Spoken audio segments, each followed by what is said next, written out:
एक बार की बात है, एक पंडित जी रोज़ रोज़ उनके सुबह का प्रवचन का टाइम होता था मंदिर में पूजा के बाद, और दूर गांव से एक ग्वालिन रोज़ उनके लिए दूध लेकर के आती थी। पर अब बरसात का समय, कभी रास्ते में पानी और बीच में एक नदी पड़ती थी, तो नाव आएगी बैठ के इस पार आएगी, तो कभी देर हो जाती थी। देर हो जाती तो यहाँ पंडित जी यही कि मैं बिना दूध पिए कैसे प्रवचन के लिए जाऊं। और वो अब पंडित तो ऐसे होते हैं ना, साधु होते हैं, वो प्रवचन के बाद आहार लेते हैं। पंडित तो पहले ही अपना पेट भरते हैं। तो वो बहुत आकुल व्याकुल हो जाते और वो लेट हो जाती तो इतना गुस्सा करते उस पर कि अभी तेरे पैसे काट दूंगा, तू इतना देर कर देती है। बेचारी क्षमा मांग लेती और चुपचाप चली जाती। एक बार उसको कुछ ज़्यादा ही देर हो गई इतनी तेज बारिश के कारण, और वो आई तब प्रवचन शुरू हो चुका था। पंडित जी सबके लिए बता रहे थे कि हम भगवान का नाम लेते हैं, भगवान के नाम में इतनी शक्ति होती है कि हम भगवान का नाम लेते हैं तो संसार सागर से भी पार हो सकते हैं। उसने इतनी बात सुनी, उसको बहुत श्रद्धा थी पंडित जी के वचनों पर। उसने विचार किया कि भगवान का नाम लेने से संसार सागर पार हो सकते, तो मैं तो छोटी सी नदी है जो मुझे इस पार लाती है, तो नदी तो पार हो ही सकती है। वो नदी के पास पहुंची, भगवान का नाम लिया और बेधड़क निसंकोच पांव रखा, और जैसे सड़कों पर चलती हो ऐसे पूरी नदी पार करके चली गई। अब तो उसका रोज का क्रम बन गया, अब उसे नाव का इंतजार करना ही नहीं। जैसे ही नदी के पास आई, भगवान का नाम लिया और इस पार आ जाती, रोज समय से आने लगी। तो पंडित जी को बड़ा आश्चर्य कि भाई आज क्या बात है, तुम तो रोज रोज टाइम पे आने लगे। तो वो ग्वालिन कहती है, पंडित जी आपने ही तो उपाय बताया था। पंडित जी आश्चर्य में, मैंने कब तुमसे कुछ बताया, मैंने तो कुछ नहीं बताया। तो कहती है, आपने प्रवचन में कहा था ना कि भगवान का नाम लेने से तो संसार सागर पार हो जाता है, तो मैं तो छोटी सी नदी पार करके आती हूँ। पंडित जी, हम जो बोलते हैं कई बार हम खुद ही उस पर पूरा विश्वास नहीं कर पाते। ऐसा तो कोई होता है क्या, बता मेरे को। वो कहती चलो चलो आप भी भगवान का नाम लेना, आप भी मेरे साथ उस पार आ जाना। पंडित जी की तो धड़कन बढ़ी हुई, तो चलो चलो। अब ग्वालिन तो भगवान का नाम लेके ऐसे तुरंत पांव रख दिया और आगे बढ़ी, चलो पंडित जी चलो पंडित जी। पंडित जी तो धोती पकड़े, हाथ पकड़े, उनके बस की नहीं, हिम्मत नहीं कर पाए। हम जो खुद बोल रहे हैं, हम जो खुद गा रहे हैं, उस पर हम खुद ही पूरी श्रद्धा नहीं कर पा रहे। जैसे तैसे इतना पानी गहरा है तो क्या होगा, तो कैसे होगा, कहीं पर भी लेकिन किंतु परंतु हो पाएगा कि नहीं, तो कैसे होगा।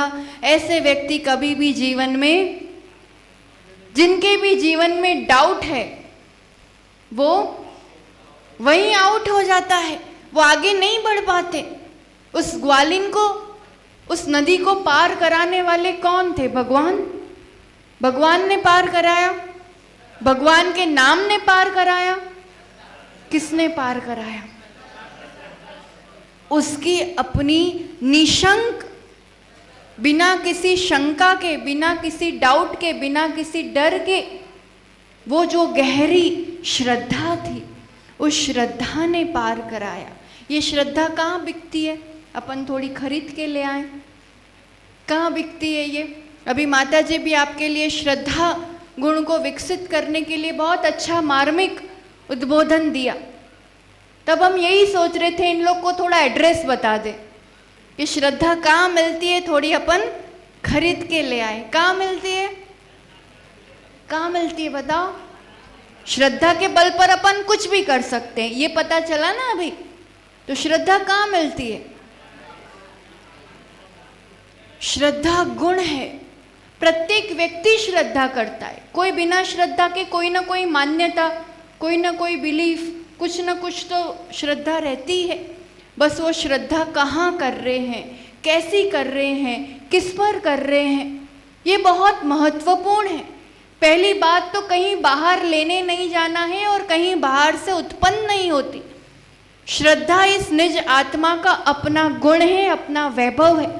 बस उस पार करने वाली नदी में अगर, नाव में अगर छेद हो गया तो छेद हो जाए तो कितनी अच्छी नाव हो, डुबाती ही डुबाती है। डर लगता है आप लोगों को? डर लगता है? किस बात का लगता है? एग्जाम में क्या होगा ऐसा, बड़े होके क्या बनेंगे वैसा? कुत्ते का डर लगता है तो किसका डर लगता है? आपने बोला ना लगता है, किसका? भूत का? किसका डर लगता है बताओ बच्चों? डर लगता है कि नहीं लगता है? किसी बात का तो लगता है। मम्मी का? किसका डर लगता है बताओ? किसका डर लगता है? आप बताओ एक एक चीज, किसको डर लगता है कि नहीं लगता है? डर लगता है कुछ कुछ, कहीं कहीं क्या होगा, आगे कैसा होगा, तो पता नहीं, अब ये कर तो रहा हूं पर इसका फल क्या मिलेगा, पढ़ तो रहा हूं पर क्वेश्चन पेपर कैसा आएगा, यही डर। सम्यक दृष्टि के जीवन में डर, भय, चिंता, ये सब शब्द उसके डिक्शनरी में नहीं हुआ करते हैं। अगर डर है, चिंता है, तो कहीं ना कहीं अभी मेरी श्रद्धा में कमी है। आपको बचपन से सिखाया गया यू आर अ बॉय, आप लड़के हो, बताया बताया ना? आप मानते हो पक्का कि आप लड़के ही हो? एकदम पक्का? कोई बोल दे कि मैं तुम्हें इतने रुपए दूंगा, ये गेम दूंगा, ये चॉकलेट दूंगा, ऐसा, या डर बताए और तुम कहे नहीं, तुम्हें मानना पड़ेगा कि तुम लड़की हो, मान लोगे? मान लोगे? बताओ युवाओं, आप लड़की हो। किसी भी डर से, प्रलोभन से, किसी भी अवस्था में, नींद में, जागते हुए, हर अवस्था में ये होश है, ये भान है कि मैं लड़की हूं या मैं लड़का हूं। क्या उतना पक्का अटल श्रद्धान कि मैं चैतन्य शक्ति आत्मा हूं, ये रहता है?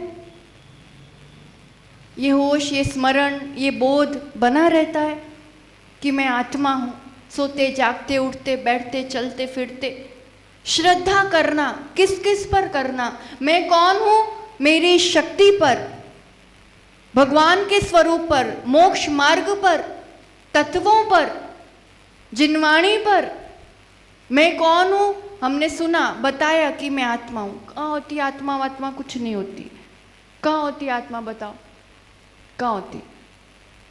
होती है, देखी? होती है कि नहीं होती है? होती है।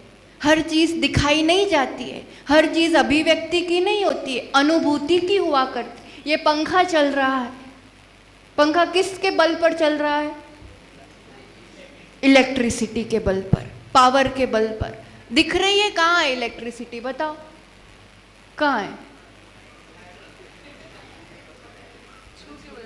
छू के पता चलेगा, पर दिख रही है क्या? पर उसके बिना चलेगा? ऐसे ही ये आत्मशक्ति, एक एनर्जी, एक शक्ति जो दिखाई नहीं देती, पर ये जो सोच रहा है, ये जो सुन रहा है, ये जो शरीर चल रहा है, ये जो बोल रहा है, ये शरीर को, इंद्रियों को चलाने वाली शक्ति। दादाजी बीमार हो गए, अस्पताल ले गए, नहीं आप ठीक कर दो, आप देख लो क्या हुआ है। डॉक्टर्स को यही कहेंगे ना कि दादाजी को देख लो, इनको ठीक कर लो। कदाचित कुछ वैसा हुआ, आयु पूरी हुई और वो नहीं बचे। अब डॉक्टर्स क्या कहेंगे? दादाजी को ले जाओ, ऐसा बोलेंगे? क्या बोलते हैं? क्या बोलते हैं? आई एम सॉरी तो बोलते हैं, पर फिर ले जाने को क्या बोलते हैं? बॉडी ले जाइए, क्या बोलते हैं? तो पहले वो दादाजी थे, अब दादाजी नहीं रहे, वही आंख, नाक, कान, नक्शा, सब समझ में आ रहा है? सब तो जो दिख रहे थे वो तो वही की वही चीज है जिनको हमने दादाजी माना था। सेम फेस चेंज हो गया, क्या चेंज हो गया? अब उनको दादाजी नहीं कह रहे, अब डॉक्टर्स क्या कहते हैं? तो वो बॉडी को चलाने वाली मतलब कोई और शक्ति थी जो उन्हें अनुभव करा रही थी, जिन्हें हम इस रूप से मान रहे थे। अब बॉडी को जला भी देंगे तो उसको वेदना होने वाली, यानी शरीर को वेदना होती है, वेदन करने वाला, अनुभव सुख दुख का करने वाला, इस इंद्रियों को मन को चलाने वाली, यानी कोई तो ऐसी शक्ति है और वो शाश्वत है, वो मैं हूं। पर पदार्थों में सुख नहीं है, संसार में सुख नहीं है। इतनी पक्की अटल श्रद्धा, हर मेरा सुख दुख कौन तय करता है? भगवान का स्वरूप, किनको भगवान कहना? जिनने राग द्वेष जीत लिया है वही भगवान हो सकते, फिर नाम कोई भी हो उससे हमें फर्क नहीं पड़ता है। जैन दर्शन को जानो, जैन धर्म कोई संप्रदाय नहीं है, जाति नहीं है, धर्म नहीं है, वस्तु व्यवस्था है कि ये इस रूप से दुनिया चलती है, इस रूप से मैं हूं, इस रूप की पूरी जैन दर्शन वस्तु व्यवस्था है। जो जैसा है वैसा बताया गया है और वो जैसा बताया गया है उस पर वैसी के वैसी श्रद्धा करना जरूरी है। आलू में बहुत सारे जीव होते हैं, दिखते तो है नहीं, सब मजे से आलू खाते, वो हम ही नरक जाएंगे बस आलू खाने से, उन लोगों को कुछ नहीं होगा। कई बार श्रद्धा डगमगाती है। एक बूंद पानी, अनछने पानी में कितने जीव हैं? असंख्यात जीव है। विज्ञान ने 36,450 तो साबित किया है। गहरी श्रद्धा है कि उसमें इतने जीव हैं। पानी छानना सिखाया है, संस्कार है, छानते हैं, पानी छान के वो छन्ना उठाया और बेसिन में स्वाहा। कहाँ गए सब जीव? कहाँ गए? गटर में। कितनी गहरी श्रद्धा है, कितनी पक्की श्रद्धा है। जिनवाणी पर ये टटोलने की जरूरत है। जब तक श्रद्धा पक्की नहीं है तब तक वो आचरण में नहीं आ सकता। तब तक फिर लगेगा नहीं चलता है, तो फिर सब करते हैं, तो फिर एकदम कैसे हो सकता है, तो आज के समय में तो नहीं हो सकता है, तो वो तो पहले के ज़माने की बात है कि रात को नहीं खाते थे, आज के समय में तो संभव ही नहीं है। ये सब तर्क मन और बुद्धि करता है, पर श्रद्धा मतलब कहीं ना कहीं अभी पक्की नहीं हो पा रही है। जिनकी श्रद्धा पक्की है वो विदेशों में जाकर के भी पालन कर सकते हैं, और श्रद्धा पक्की नहीं है वो घर में रह कर के भी पालन क्या पक्का करने की जरूरत है। बहुत सौभाग्यशाली हो कि ऐसा जिन शासन जो हमें दुख से, पापों से बचाता है, हमारे लिए सुख का मार्ग प्रशस्त करता है। अच्छे अच्छे मोटिवेशनल स्पीकर हो सकते हैं, पर सच्चे गुरु का स्वरूप यही है, सुख का मार्ग यही है। पक्की श्रद्धा करना बहुत जरूरी है। धर्म में भी जरूरी है, घर में भी उतना ही जरूरी है। घर में भी जितना संक्लेश, जितना तनाव, जितना दुराव, उस सब का कारण वहम, शंका, एक दूसरे पे विश्वास नहीं होना। कोई दो बात कर रहे होंगे, पता नहीं क्या बात कर रहे होंगे, मेरे ही बारे में बोल रहे होंगे, और अच्छा तो बोल ही नहीं सकते।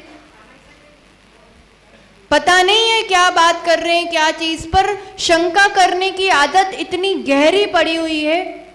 पता नहीं क्या कर रहे होंगे, अब हो पाएगा कि नहीं। हम बच्चों के लिए भी बेस्ट ऑफ लक भी कहेंगे, और मन में पता नहीं लिख पाएगा कि नहीं, कैसा याद रहेगा कि नहीं, अच्छे से करके आएगा कि नहीं। बाहर से क्या बोल रहे हैं, अंदर क्या चल रहा है। फिर कहते हैं हम तो अच्छा ही सोचते हैं, हम तो अच्छा ही करते, फिर हमारे साथ वैसा होता नहीं है। जैसा चाहते हो वैसा सोचना प्रारंभ कर दो। थोड़ा सा लेट हो गया कोई घर में, यहाँ घर में ऊंचा नीचे होने लगे, क्या पता अब फोन लगाएंगे, अब फोन भी नहीं उठा रहा, अब कहाँ फंस गया होगा, अब क्या हो रहा होगा, और विचार कहाँ तक पहुँच जाते। थोड़ा सा कुछ बीमारी आई, रिपोर्ट आया, ओ अब ऐसा नहीं हो जाए, अब वैसा हो जाएगा तो क्या होगा, तो अब मेरा क्या होगा, तो अब हर चीज़ में इतना अति चिंताजनक और वहाँ कहाँ की कहाँ पहुँच जाती है। अभी वैसा कुछ भी हुआ और चाहते हो कि वैसा हो? चाहते हो? जो चीज़ हम नहीं चाहते उसी को इतनी गहराई से इतनी बार सोच लेते हैं। हम जो सोचते हैं वैसी परिस्थिति हम अपने आप के लिए निमंत्रित करते हैं। प्रकृति हमें वही देती है जो हम सोचते हैं, जिस पर हम श्रद्धा करते हैं। जो चीज़ चाहिए नहीं, जो अच्छी नहीं लगती, उस पर क्यों वैसा विचार करना?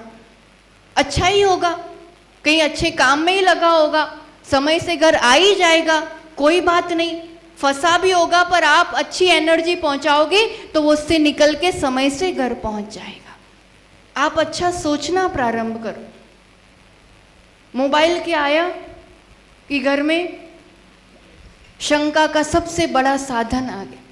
अब वो लगे हुए हैं, घर में आए बेचारे थके आ रहे, आप उसी में लगे हुए, उसी में लगे हुए। क्या पता कहाँ बात करती होगी, क्या पता क्या देखती रहती होगी, पता नहीं कैसे कर रहे होगे। होता है, अविश्वास का कारण बनता है। पहले लोग अपनी सैलरी छुपाते थे और ये लोग ज्वेलरी छुपाते थे। अब आजकल मोबाइल की गैलरी छुपाते हैं। पासवर्ड रखना पड़ता है ना। घर में एटलीस्ट कुछ रिश्ते तो जैसे पति पत्नी के हो या वैसे, उन रिश्तों में तो कभी भी आपस में वैसे पासवर्ड नहीं होना चाहिए जो एक दूसरों को पता ही नहीं हो। अगर रिश्ते अच्छे रखना चाहते हो, विश्वास आपस में बनाए रखना चाहते हो, एक दूसरों के साथ टाइम बिताओ। पढ़ाई के टाइम पढ़ाई, कमाई के टाइम दुकान के टाइम, वो जितना ज़रूरी टाइम है मोबाइल रख लिया। बाकी आपस में भी भोजन का समय हो, चर्चा का समय हो, आपसे विश्वास बना रहे। घर परिवार में भी निशंकता ज़रूरी है, धर्म मार्ग में भी निशंकपना ज़रूरी है। हर स्थान पर मृत्यु का किसी भी प्रकार का भय नहीं, मैं शाश्वत आत्मा हूँ, इस तरह का बोध बना रहता है। वहाँ चिंता और भय नहीं सताते। अब डर तो नहीं लगेगा आप लोगों को? डर लगेगा कि नहीं लगेगा? अब बोल दो नहीं लगेगा तो हम पूरा कर दें, और लगेगा तो बताओ किसका लगेगा?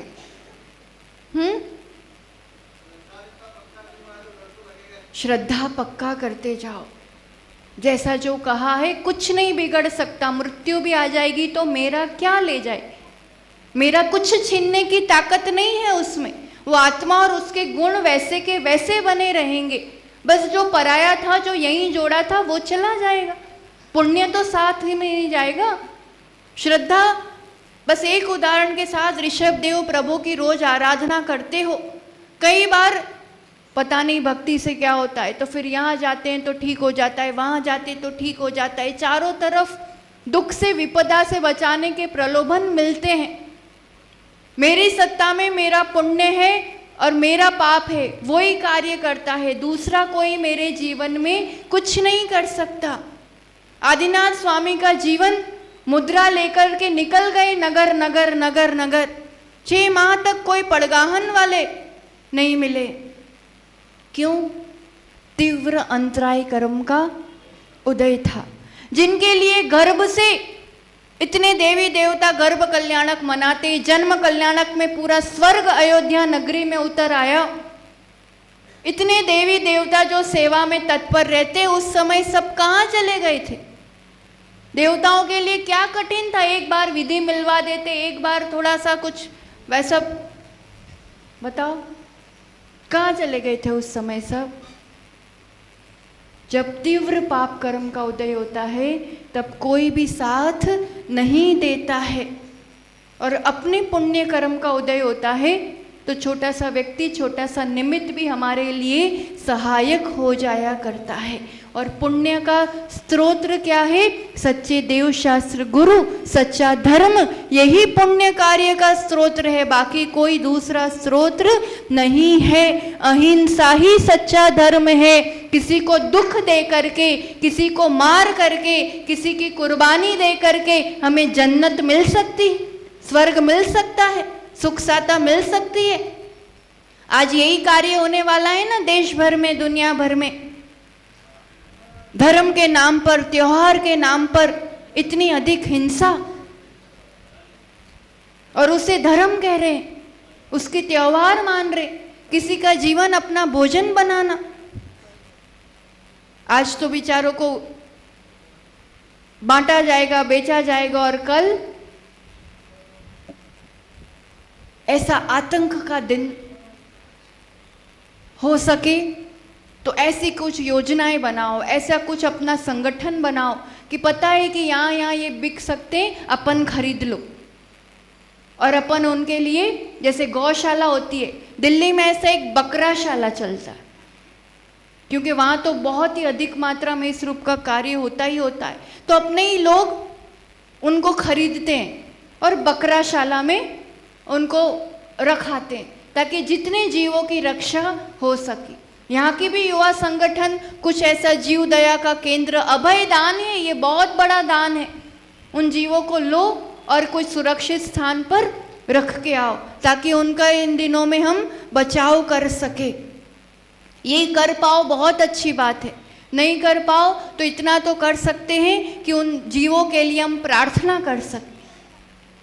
आज या कल के दिन में शाम के टाइम, रात के टाइम सभी इकट्ठा होकर के एक टाइम निश्चित कर लो और 15 मिनट या 35 मिनट नमोकार मंत्र के सामूहिक जाप रखना। उन जीवों के आत्मा को शांति पहुँचे, उनके लिए आगे वैसा मार्ग, अच्छा मार्ग प्रशस्त हो, इतना तो कर सकते। जाप अनुष्ठान तो कर सकते हैं ना। कोई उपास करता है, कई लोग ऐसे होते हैं, आचार्य भगवान भी इस दिन बकरी ईद होती है उस दिन उपास करते ही करते हैं कि उन जीवों को इतने दुख हो रहा है, हम कैसे भोजन करें। कुछ भी ऐसा तपस्या का मार्ग या जाप अनुष्ठान हर घर में, हर मंदिर में उन जीवों की प्रेम, शांति, सुकून के लिए, साता के लिए, और ऐसा भगवान सबको सद्बुद्धि दे कि इतना ऐसा आतंक तो देश में बंद हो धर्म के नाम पर। तो अहिंसा ही सच्चा धर्म है, अहिंसा ही सुख साता का मार्ग है, अहिंसा परमो धर्म है। ऐसी हमारी श्रद्धा पक्की हो और सबके हृदय में ऐसी पक्की श्रद्धा जगे। बताओ कब रखोगे, आज या कल? आपस में एक बार चर्चा कर लेना और सबको सूचित कर लेना, और आपको जो समय अनुकूल हो इस मंदिर के प्रांगण में ही उतनी देर का जाप अनुष्ठान, नमोकार का जाप जोर से सामूहिक रूप से, ठीक है मगन जी, है ना? आपस में चर्चा करके ऐसा अनुष्ठान रूप से अपन लोग इस मंदिर में करें और जीवों की रक्षा हो, सबके प्राणों की रक्षा हो और सभी इस सच्चे मार्ग को समझ सके और निशंक श्रद्धा, निडर श्रद्धा, निर्भीक श्रद्धा इस आत्मा में हम विकसित करें। इसी मंगल भावना के साथ जय बोलो आचार्य भगवान सुनील सागर जी गुरुदेव की।